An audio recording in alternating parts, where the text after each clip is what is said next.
نبی سے جس کو تکلیف ہے وہ ابلیس کی خصلتوں میں سے ہے۔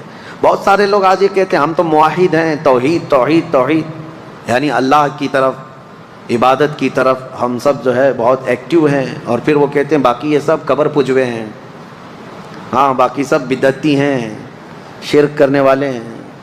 اور یہ کہتے کہتے ہمیں تانا دیتے دیتے وہ نبیوں کی بھی گستاخی کر گئے، صحابہ، اولیاء، تابعین سب کی گستاخی کرنے لگ گئے۔ اللہ کو ایک ہم بھی مانتے ہیں، اللہ کی عبادت ہم بھی کرتے ہیں، ایاک نعبد و ایاک نستعین پر ہم مکمل عمل کرتے ہیں۔ لیکن ایک بات میں آپ کو بتا دوں، چند دنوں قبل بھی میں نے ایک اپنے بیان میں عرض کیا تھا کہ ہمارے اوپر ایک بہت بڑا الزام ہے کہ یہ یعنی قبروں کی پرستش کرتے ہیں یا رسول کو بڑھا کر اللہ کے برابر کرتے ہیں، غلط بات ہے۔ ایک جانکار آدمی جو دانشور کہے جاتے تھے، اس بڑے آدمی نے ایک جھوٹا شعر اعلیٰ حضرت کی طرف منسوب کر دیا۔ یوں کہا کہ دیکھو مولانا احمد رضا خان صاحب یہ کہتے ہیں وہی جو مستوی عرش تھا خدا ہو کر اتر پڑا ہے مدینے میں وہ مصطفیٰ ہو کر۔ ان کا شعر ہے، یعنی جو خدا آسمانوں میں مستوی تھا وہ مدینے میں مصطفیٰ بن کر کے اترا ہے۔ کیا آپ کا یہ عقیدہ ہے؟ کیا نبی پاک صلی اللہ علیہ وسلم کی شکل میں اللہ اترا ہے؟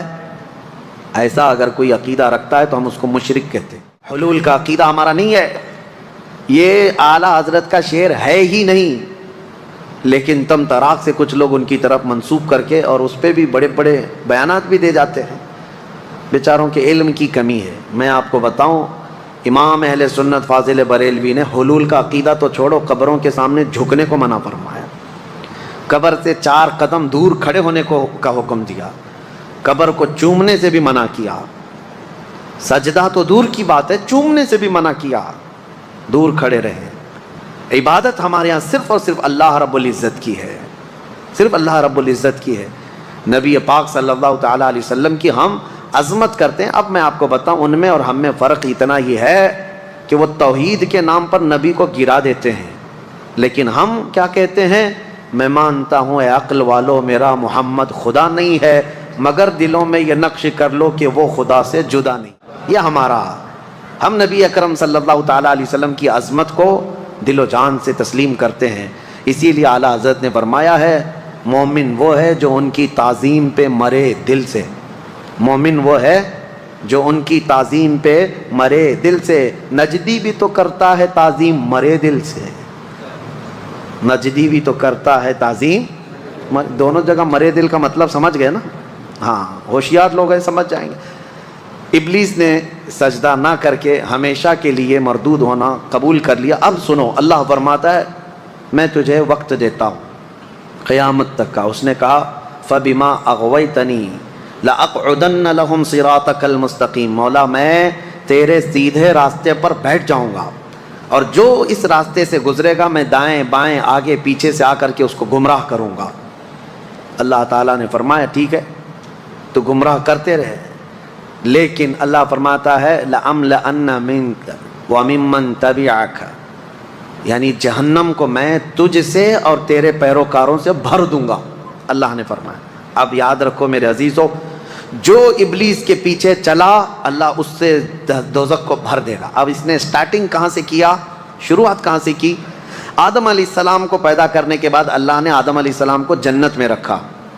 جنت میں، ہمارا اصلی گھر کہاں ہے؟ ہمارے باپ کا گھر جنت ہے، اصلی گھر وہی ہوتا ہے نا، باپ کا گھر۔ آدم علیہ السلام جنت میں تھے، لیکن ایک بے قراری تھی، اکیلے تھے، انسان اکیلا نہیں رہ سکتا، تو اللہ تعالیٰ نے ان کی بائیں پسلی سے ایک عورت پیدا کیا جو ہماری ماں ہے، حضرت حوا۔ آدم علیہ السلام جب انہیں دیکھتے ہیں حوا کو، جنت میں پیدا ہوئی عورت، عورت کہاں پیدا ہوئی ہے؟ جنت میں پیدا ہوئی ہے۔ جنت کی نعمتیں جتنی حسین ہیں اسی لیے دنیا میں اسے حسن دیا گیا ہے۔ آدم علیہ السلام اس کی طرف بڑھنے لگے تو رب تعالیٰ نے فرمایا تمہارے لیے ابھی حلال نہیں، اس کا مہر دو۔ تو مہر دینا جنتی قانون ہے، یہ جنتی قانون۔ آدم علیہ السلام نے پوچھا مولا یہاں کیا مہر دوں؟ رب تعالیٰ نے فرمایا تمہاری اولاد میں اخیر زمانے میں میرا ایک محبوب نبی پیدا ہوگا، محمد صلی اللہ علیہ وسلم، زمین میں آسمانوں میں احمد، ان پر 20 بار درود بھیجو، تمہارا مہر۔ السلام کا مہر کیا تھا؟ درود مصطفیٰ، حضور اکرم صلی اللہ علیہ وسلم پر درود بھیجا۔ اب حضرت حوا اور آدم علیہ السلام ساتھ ساتھ رہ رہے تھے، اچھے خاصے رہ رہے تھے، لیکن ایک آرڈر تھا ان کو دونوں کو، لا تقربا ہذہ الشجرہ، ایک درخت کی طرف اللہ نے حکم فرمایا تھا اس کے قریب مت جانا۔ وہ درخت جنت میں ہے لیکن اللہ کی حکمت منع کیا گیا تھا قریب مت جانا اس درخت کے، اگر جاؤ گے تو پھر غلط ہو جائے گا، غلط ہو جائے گا، تو وہ نہیں جاتے تھے۔ اب شیطان کا جو مقابلہ شروع ہوا انسان کو گمراہ کرنے کا تو وہیں سے شروع ہوا۔ ابلیس جو ہے آسمانوں پر جاتا تھا اس وقت، اور فرشتوں کے بیچ اس کا آنا جانا سب لگا تھا، تو وہ جنت کے دروازے تک گیا اور دونوں کو بلا کر کے بات چیت کرنے لگا، ان کی تعریف کیا، کیا نعمتیں ہیں آپ کی، بہت خوبصورت زندگی ہے، لیکن مجھے اندیشہ ہے، ڈر ہے کہ آپ کو اللہ نکال نہ دے جنت سے۔ تو گھبرا گئے، کہا کیوں نکالے گا اللہ تعالیٰ؟ کہا اس لیے کہ وہ درخت جو ہے اسی کے اندر حکمت ہے، وہ جو کھا لے گا اس کا پھل وہ ہمیشہ جنت میں رہے گا، نہیں کھائیں گے تو نکلنا پڑ سکتا ہے۔ اس نے ایسی پٹی پڑھائی، یعنی جس کو کہتے ہیں گمراہ کرنے کے طریقوں کے ساتھ۔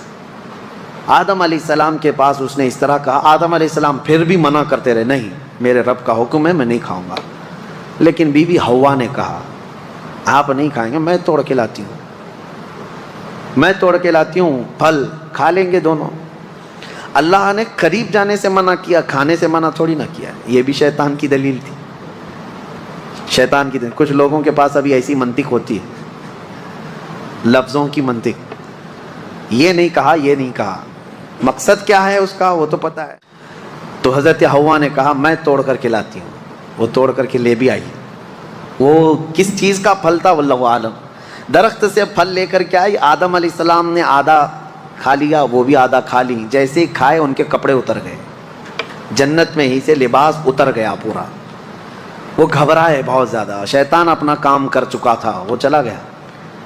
تو وہاں تو درخت تھے جنت کے، ان درختوں سے انہوں نے پتے لیے اور اپنے جسم کو چھپایا، درختوں کے پتوں سے اپنے جسم کو چھپایا۔ اتنی ہی دیر گزری تھی، قہار و جبار خدا کا اعلان ہو گیا، اہبطوا منہا جمیعا، اس جنت سے تم سب کے سب نکل جاؤ، زمین میں جاؤ۔ اللہ کا حکم تھا، آدم علیہ السلام اور حضرت حوا ہی تھے، لیکن حکم جمع کے لیے سب کے سب نکل جاؤ۔ تفسیر میں فرمایا تھے تو دو ہی، لیکن اللہ فرمایا تم سب کے سب نکل جاؤ۔ حکم کا مطلب مفسرین فرماتے ہیں آدم علیہ السلام کی پیٹھ میں جتنی اولاد تھی سب سے کہا گیا سب نکل کے جاؤ، سب کو حکم تھا کہ سب نیچے آؤ۔ آئے، لیکن اللہ تعالیٰ نے سب کو الگ الگ جگہ اتارا۔ جنت سے جو چیزیں اتاری گئی تھی، دو درخت جنہوں نے پتے دیے تھے، اور بعض روایات یہ بتاتی ہیں کہ ایک سانپ تھا، ایک مور تھا، ان کو بھی اتار دیا گیا مدد کرنے کی وجہ سے۔ یہ بڑے خوبصورت جانور تھے، ان کو بھی سزا کے طور پر اتار دیا گیا، سب کو الگ الگ۔ حضرت بی بی حوا کو جدہ میں، جو سعودی عرب کا ایک شہر ہے، جدہ کا مطلب جانتے ہیں آپ؟ عربی میں دادی کو کہتے ہیں، ورڈ کا جو میننگ ہے جدہ کا مطلب دادی، شہر کا نام ہی دادی ہے کیونکہ پوری دنیا کی دادی وہاں اتری تھی۔ اور حضرت آدم علیہ السلام کو ہندوستان میں اتارا گیا، سب کو الگ الگ، ایک درخت کو ادھر ایک درخت کو ادھر، اور آپس میں سب کے دشمنیاں بھی ڈال دی گئیں۔ ابلیس کو بھی بھیج دیا گیا، اب اس کے بعد اس کو وہاں جانے پر پابندی لگا دی گئی، اب تو جنت کے قریب بھی نہیں آئے گا، فرشتوں کے بیچ میں بھی نہیں آئے گا۔ اب جب بھی وہ جانے کی کوشش کرتا ہے فرشتے اس سے مار کے بھیجتے ہیں، جو تارا ٹوٹنے کی جو چیزیں نظر آتی ہیں اس کو کہا گیا ہے یہ جو ستارہ ٹوٹنا شہاب ثاقب ہے، یہ فرشتوں کی مار ہے، جو شیطان اوپر جانے لگتا ہے تو اسے مار کے بھیجتے ہیں۔ کیوں جاتا ہے وہ بھی میں بتاؤں، وہ اپنے مریدوں کو کچھ خبریں لے کر آنے کے لیے جاتا ہے۔ اس کے جو بابا لوگ ہیں، جوتش لوگ ہیں، چٹی والے بھی ہیں، وہ ابلیس جاتا ہے سن کر کے آتا ہے۔ فرشتوں کے درمیان بات چیت جو ہو رہی ہوتی ہے نا، اللہ کے احکام بندوں میں ابھی کیا کیا ہونے والا ہے، تو یہ جا کے چوری کرنے جاتا ہے، تو فرشتے وہاں سے مار کے بھیجتے ہیں، پھر بھی آدھا سن لیتا ہے اور آدھا اپنی طرف سے ملا کر کے جوتشوں کو بتاتا ہے، نجومیوں کو بتاتا ہے۔ اور جو سفلی لوگ ہیں، سفلی عمل کرتے ہیں، جو ابلیس کو راضی کرتے ہیں، سفلی، سلفی نہیں، سلفی ایک الگ چیز ہے، سیلفی بھی نہیں، سیلفی ایک موبائل کی چیز ہے، اور سلفی ایک جماعت ہے، اہل حدیث حضرات اپنے آپ کو سلفی کہتے ہیں، میں سفلی بول رہا ہوں، ہاں سب میں تھوڑا تھوڑا سا فرق ہے. تو سفلی جو شیطان کو راضی کرنے کے لیے گندی گندی چیزیں کرتے ہیں، ان کو لا کر کے خبریں دیتا ہے.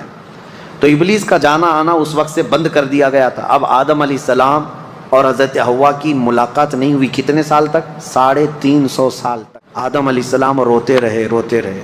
سب سے زیادہ دنیا میں رونے والوں میں آدم علیہ السلام کا نام آتا ہے. سب سے زیادہ رونے والوں میں انبیاء میں حضرت آدم علیہ السلام، حضرت داؤد علیہ السلام. لیکن وہ اللہ کی یاد میں اور اپنی توبہ کے لیے روتے رہے. لیکن سارے نبیوں میں میرے مصطفیٰ کا رونا اور تھا.